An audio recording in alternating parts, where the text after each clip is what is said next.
Hello everybody, welcome back to my YouTube channel. I am Aiden Cossack, and today we are going to be talking about It Chapter 2.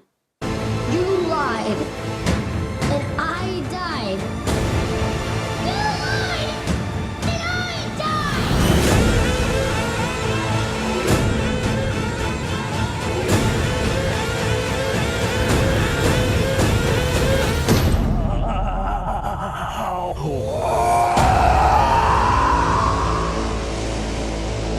So, It Chapter 2 is, of course, the sequel to the breakout hit of that movie's summer. My god. It Chapter 1, directed by Andy Muschietti, which was all about these kids who had to come together to face their fears in order to stop an evil, otherworldly clown. And I'm pretty sure most of you guys get the gist of this movie. At the end of that movie, they made a pact to come together 27 years later whenever Pennywise the Clown would come back to haunt this town of Derry and cause tons of murders of children and full-grown adults and all that great stuff that you guys probably already know all about. I have been incredibly excited for this movie. Like I said, It Chapter 1 was a huge success the year that it came out, and I was part of the reason of it contributing most of my money that I made at my job that summer to go see that movie because I absolutely love the first It movie. I also love the miniseries that was on TV way back when. I have no idea when that came out with Tim Curry. It was incredible. Well, not incredible. Let's just say Tim Curry was incredible. The rest of the movie is here and here for the most part. Very wise of your dad, Georgie. Very wise indeed. And going into this movie, why on earth is this movie 2 hours and 50 minutes? It's just insane. I know that there is so much source material, which is all fantastic. I've read the It book, and it is incredible. But I understand the fact that Andy wants to stay as true to the book as he can while also taking liberties and doing what he wants to do as well within the confines of this world. But I don't think we live in a world where we really need a 2 hour and 50-minute horror movie. I mean, if anything, this movie should have been split up into 3. We should have done It Chapter 1, It Chapter 2, and completed it with It Chapter 3. And if not that, I can name several scenes in this movie which do not even belong. I was talking with somebody as I left the theater, and he was telling me how much he enjoyed it, and that's great. I also enjoyed this movie very much. But one of the things that I felt about this movie was that with it being as long as it is, there were several scenes in this movie where it felt like someone at the studio went, this movie might need a little bit more heart. So they stuffed in as many background stories to these characters as they could. And the thing that's funny about that is, what's the whole point of It Chapter 1 if that wasn't already the backstory? I understand that now that everyone's being recast as adults, which the casting for these kids was brilliant in my opinion. Everybody in this movie that got cast as the older version of the younger selves in this movie, incredible. But I understand that they want to rush that chemistry that they all have together. And it's done well in this scene that may or may not be in the trailers. I know it's shown at CinemaCon or in a couple places like that at the Chinese restaurant. And if you guys have seen the original miniseries, you know what I'm talking about.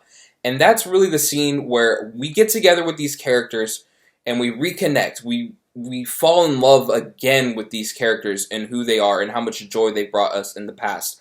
I didn't need that scene plus a whole hour and a half of this movie added onto it to make me fall in love with these characters again. That one scene did, and I didn't need any more than that. Along with some of the things that I knew going into this movie, Bill Skarsgård, of course he's incredible.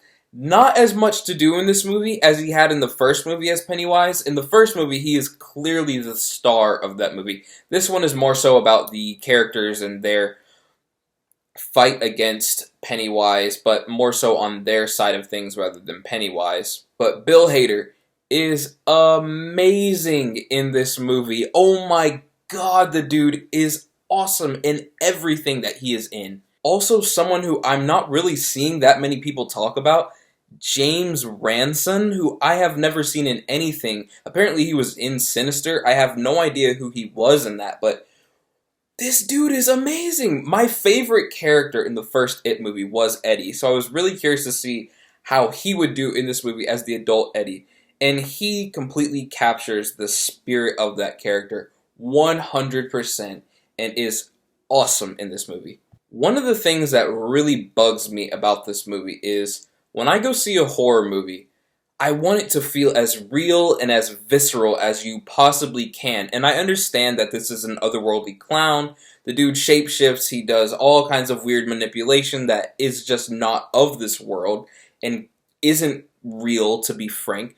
But I want it to feel as visceral as it possibly can. And I think the first It movie really utilized a lot of practical effects and a lot of practical scares. Of course, there was some CGI in the movie. There's CGI in almost every movie these days. But it was only used in certain scenes to really enhance the storytelling or enhance a shot or give a little bit more bite to the scare that was on the screen.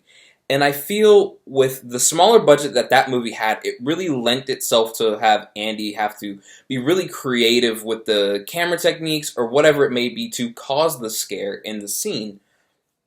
And coming off of the huge success that that movie was, all the numbers that that movie did, incredible. Of course, that's like the word of the day, incredible. I need to stop saying that. But going into the sequel with a lot more money and a lot more of a strut with Andy's walk, being able to kind of do whatever he wanted to do with this movie within the confines of Stephen King in the studio, I feel as though some of the creativity may have been sacrificed for storytelling in some scenes that we didn't need anyways. A lot of the scares in this movie rely heavily on CGI, and it is very noticeable CGI at that. Did it completely suck me out of the movie? No, but anything that sucks you out of the movie in a negative way, it's negative. With all that being said, I still believe that Andy Muschietti leads an all-star cast to a successful finish to this franchise. I say right now, as the articles have come out earlier this week that Andy may be developing an It Chapter 3 or maybe even a prequel. Whatever. I think that this movie really closes out this story very nicely in a nice, crisp 2 hours and 50 minutes. What a load of crap. This movie is far too long for its own good, but it definitely delivers on a satisfying ending, no matter how many hours it takes us to get to that point. I think I'm going to give It Chapter 2 a 7 out of 10. Anyways, guys, thank you so much for watching. Please be sure to subscribe, hit the like button down below, comment if you guys were excited for this movie. Did you already see this movie? I'm probably not going to be doing a spoiler review considering the fact that the book has been out forever, the miniseries has been out forever. If you don't know how this thing ends, I guess, but there's not really that many spoilers to talk about in this movie. I'm not the hugest. I'm not the biggest Stephen King fan, so I really can't dive into those Easter eggs the same way that I was able to in the Endgame spoiler video for you guys. So I would much rather that you guys might go check out a spoiler review on somebody else's channel who's really passionate about it and actually knows what they're talking about. It's a long-winded way for me getting to the part where you guys should hit the notification bell so that way you guys can stay up to date with everything going on in this channel in the future. And thank you guys so much.